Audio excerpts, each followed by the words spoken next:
कहते हैं, जिस घर में मंगलवार का व्रत और हनुमान चालीसा का पाठ होता है, वहां भय, बाधा और संकट कभी ठहर नहीं पाते। आज की कथा में एक ऐसे भक्त की अद्भुत लीला सुनेंगे, जिस पर स्वयं हनुमान जी ने कृपा बरसाई। की कथा। एक नगर में एक वृद्धा रहती थी। उसका एक ही पुत्र था।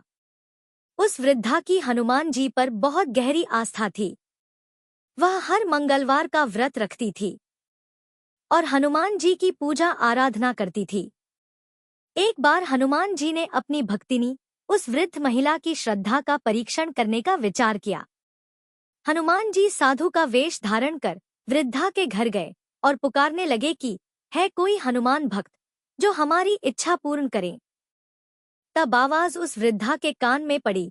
पुकार सुनकर वृद्धा जल्दी से बाहर आई और साधु को प्रणाम कर बोली, आज्ञा महाराज। हनुमान वेशधारी साधु बोले, मैं भूखा हूँ, भोजन करूंगा, तुम थोड़ी सी जमीन लीप दो। वृद्धा दुविधा में पड़ गई। अंततः हाथ जोड़कर बोली, महाराज लिपने और मिट्टी खोदने के अतिरिक्त आप कोई दूसरी आज्ञा दें, मैं अवश्य पूर्ण करूंगी। साधु ने 3 बार प्रतिज्ञा कराने के बाद कहा, तू अपने बेटे को बुला, मैं उसकी पीठ पर आग जलाकर भोजन बनाऊंगा। यह सुनकर वृद्धा घबरा गई, परंतु वह प्रतिज्ञाबद्ध थी।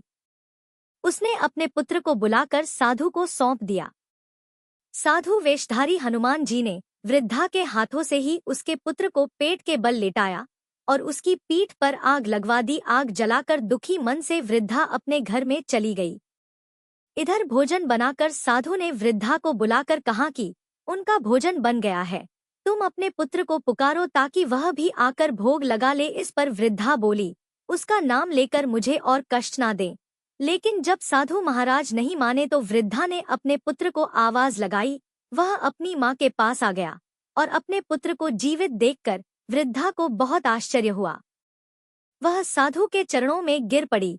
तब हनुमान जी अपने वास्तविक रूप में प्रकट हुए और वृद्धा को भक्ति का आशीर्वाद दिया तो प्रेम से बोले, शंकर भगवान की जय हो, बजरंगबली की जय हो। आइए सुनते हैं मंगलवार व्रत की पौराणिक कथा।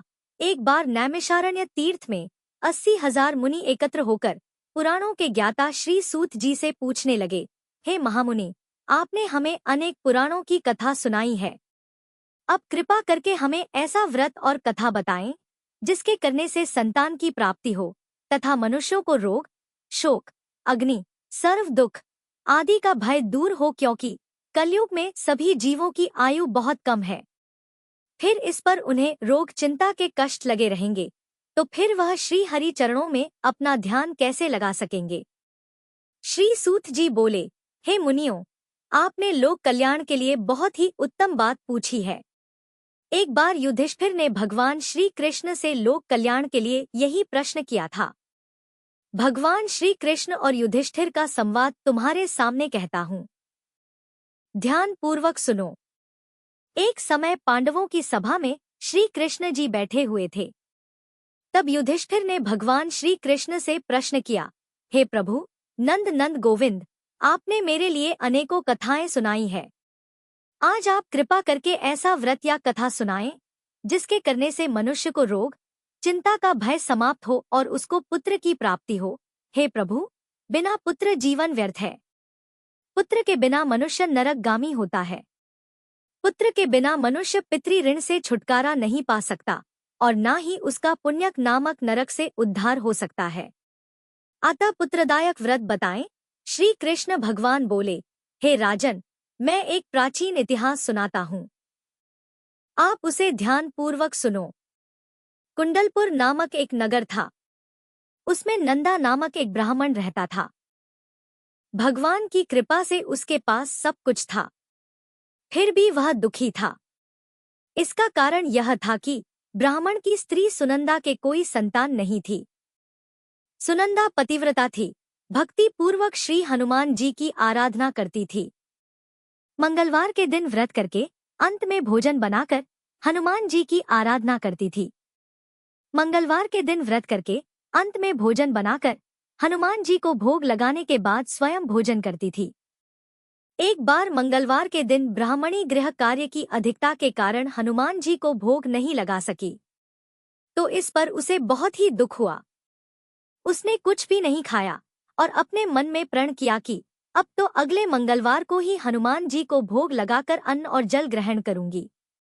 ब्राह्मणी सुनंदा प्रतिदिन भोजन बनाती, श्रद्धा पूर्वक पति को खिलाती, परंतु स्वयं भोजन नहीं करती और मन ही मन श्री हनुमान जी की आराधना करती थी। इसी प्रकार 6 दिन गुजर गए और ब्राह्मणी सुनंदा अपने निश्चय के अनुसार भूखी, प्यासी, निराहार रही।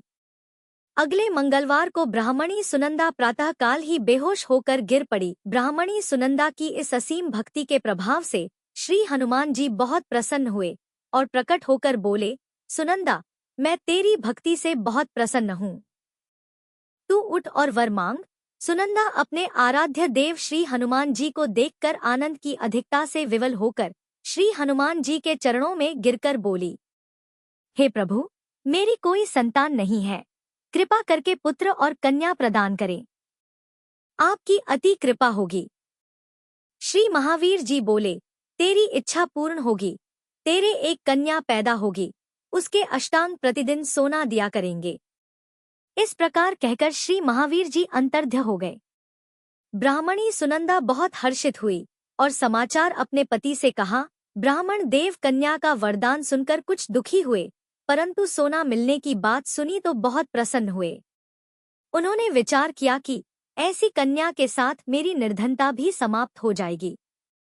श्री हनुमान जी की कृपा से वह ब्राह्मणी गर्भवती हुई और 10वें महीने में उसे बहुत ही सुंदर पुत्री प्राप्त हुई। यह बच्ची अपने पिता के घर में ठीक उसी तरह से बढ़ने लगी जिस प्रकार शुक्ल पक्ष का चंद्रमा बढ़ता है। 10वें दिन ब्राह्मण ने उस बालिका का नामकरण संस्कार कराया। उसके कुल पुरोहित ने उस बालिका का नाम रत्नावली रखा, क्योंकि यह कन्या सोना प्रदान किया करती थी। इस कन्या ने पूर्व जन्म में बड़े ही विधान से मंगल देव का व्रत किया था। रत्नावली का अष्टांग बहुत सा सोना देता था। उस सोने से नंदा ब्राह्मण बहुत ही धनवान हो गया। अब ब्राह्मणी सुनंदा भी बहुत अभिमान करने लगी थी। समय बीतता रहा। अब रत्नावली 10 वर्ष की हो चुकी थी।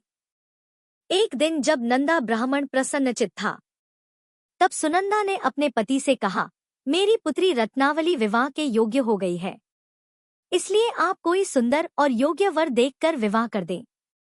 यह सुनकर ब्राह्मण बोला, अभी तो रत्नावली बहुत छोटी है। तब ब्राह्मणी बोली, शास्त्रों की आज्ञा है कि कन्या 8वें वर्ष में गौरी, 9 वर्ष रोहिणी, 10 वर्ष में कन्या, इसके पश्चात रजस्वला हो जाती है। गौरी के दान से पाताल लोक की प्राप्ति होती है, रोहिणी के दान से बैकुंठ लोक की प्राप्ति होती है, कन्या के दान से इंद्रलोक में सुखों की प्राप्ति होती है। अगर है पतिदेव रजस्वला का दान किया जाता है तो घोर नरक की प्राप्ति होती है। इस पर ब्राह्मण बोला, अभी तो रत्नावली मात्र 10 ही वर्ष की है और मैंने तो 16 से 16 साल की कन्याओं के विवाह कराए हैं, अभी जल्दी ही क्या है। तब ब्राह्मणी सुनंदा बोली, आपको तो लोभ अधिक हो गया है। लगता है अगर 11वें वर्ष में विवाह नहीं होता है तो उसमें मासिक धर्म के रक्त का पिता और बड़े भाई को पान करना पड़ता है। शास्त्रों में कहा गया है कि माता पिता और बड़ा भाई रजस्वला कन्या को देखते हैं तो वह अवश्य ही नरकगामी होते हैं। तब ब्राह्मण बोला, अच्छी बात है, कल मैं अवश्य ही योग्य वर की तलाश में अपना दूत भेजूंगा। दूसरे दिन ब्राह्मण ने अपने दूत को बुलाया और आज्ञा दी कि जैसी सुंदर मेरी कन्या है वैसा ही सुंदर वर उसके लिए तलाश करो। दूत अपने स्वामी की आज्ञा पाकर निकल पड़ा। पंप नगरी में उसने एक सुंदर लड़के को देखा। यह बालक एक ब्राह्मण परिवार का बहुत गुणवान पुत्र था। इसका नाम सोमेश्वर था। दूत ने इस सुंदर और गुणवान ब्राह्मण पुत्र के बारे में अपने स्वामी को पूर्ण विवरण दिया। ब्राह्मण नंदा को भी सोमेश्वर अच्छा लगा और फिर एक शुभ मुहूर्त में विधि पूर्वक कन्यादान करके ब्राह्मण संतुष्ट हुए। परंतु ब्राह्मण के मन में तो लोभ समाया हुआ था। उसने कन्यादान तो कर दिया था, पर वह बहुत ही खिन्न था। उसने विचार किया कि रत्नावली तो अब चली जाएगी और मुझे इससे जो सोना मिलता था वह अब मिलेगा नहीं। मेरे पास जो धन था कुछ तो इसके विवाह में खर्च हो गया और जो शेष बचा है वह भी कुछ दिनों के बाद समाप्त हो जाएगा। मैंने तो इसका विवाह करके बहुत बड़ी भूल कर दी है। अब कोई ऐसा उपाय हो कि रत्नावली मेरे घर में ही बनी रहे, अपनी ससुराल ना जाए। लोभ रूपी राक्षस ब्राह्मण के मस्तिष्क पर छाता जा रहा था। रात भर अपनी शया पर बेचैनी से करवटें बदलते बदलते उसने एक बहुत ही क्रूर निर्णय लिया। उसने विचार किया कि जब रत्नावली को उसका पति सोमेश्वर अपने घर के लिए जाएगा तो वह मार्ग में छिपकर सोमेश्वर का वध कर देगा और अपनी लड़की को अपने घर ले आएगा, जिससे नियमित रूप से उसे सोना भी मिलता रहेगा और समाज का कोई मनुष्य उसे दोष भी नहीं दे सकेगा। जब अगले दिन सुबह हुई तो नंदा और सुनंदा ने अपनी जमाई तथा लड़की को बहुत सारा धन देकर विदा किया। सोमेश्वर अपनी पत्नी रत्नावली को लेकर ससुराल से अपने घर की तरफ चल दिया। ब्राह्मण नंदा महालोभ के वशीभूत होकर अपनी मति खो चुका था। पाप पुण्य का उसे विचार नहीं रहा था। अपने भयानक और क्रूर निर्णय को कार्य रूप देने के लिए उसने अपने दूत को मार्ग में अपनी जमाई का वध कराने के लिए भेज दिया था, ताकि रत्नावली से प्राप्त होने वाला सोना उसे हमेशा मिलता रहे और वह कभी निर्धन ना हो। ब्राह्मण के दूत ने अपने स्वामी की आज्ञा का पालन करते हुए उसके जमाई सोमेश्वर का मार्ग में ही वध कर दिया। समाचार प्राप्त कर ब्राह्मण नंदा मार्ग में पहुंचा और रोती हुई अपनी पुत्री रत्नावली से बोला, हे पुत्री, मार्ग में लुटेरों ने पति का वध कर दिया है। भगवान की इच्छा के आगे किसी का वश नहीं चलता है। अब तो घर चल, वहां पर ही रहकर शेष जीवन व्यतीत करना। जो भाग्य में लिखा है वही होगा। अपने पति की अकाल मृत्यु से रत्नावली बहुत दुखी हुई।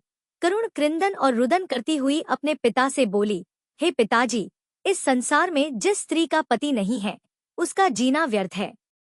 मैं अपने पति के साथ ही अपने शरीर को जला दूंगी और सती होकर अपने इस जन्म को, माता पिता के नाम को तथा सास ससुर के यश को सार्थक करूंगी।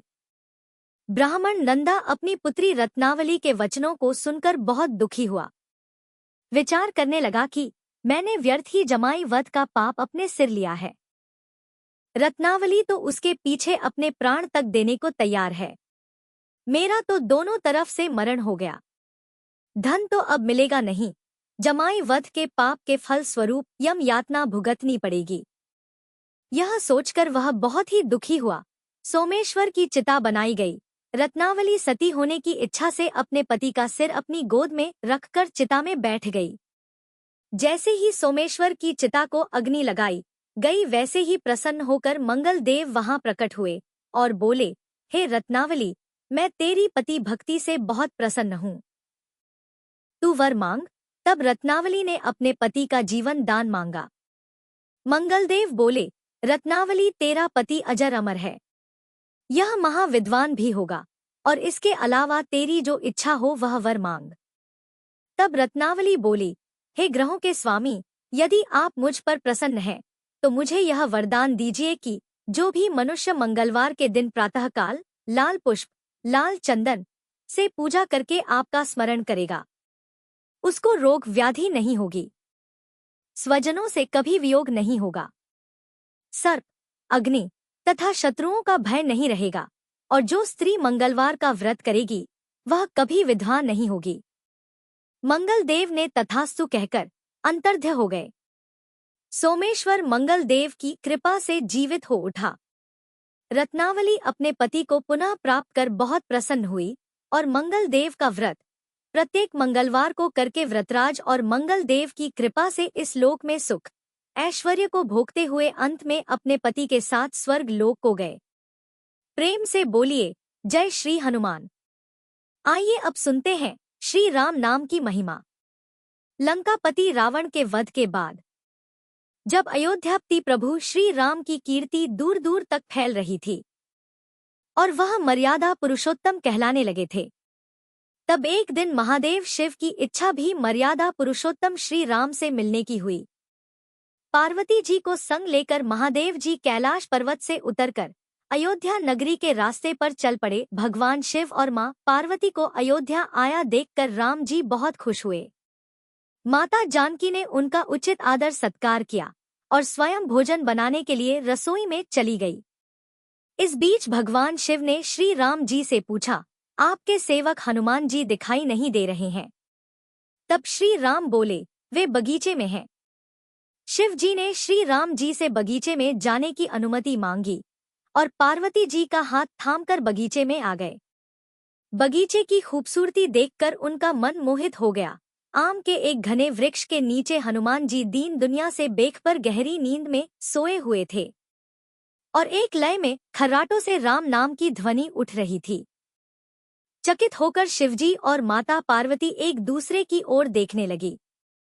माता पार्वती मुस्कुरा उठी और वृक्ष की डालियों की ओर इशारा किया।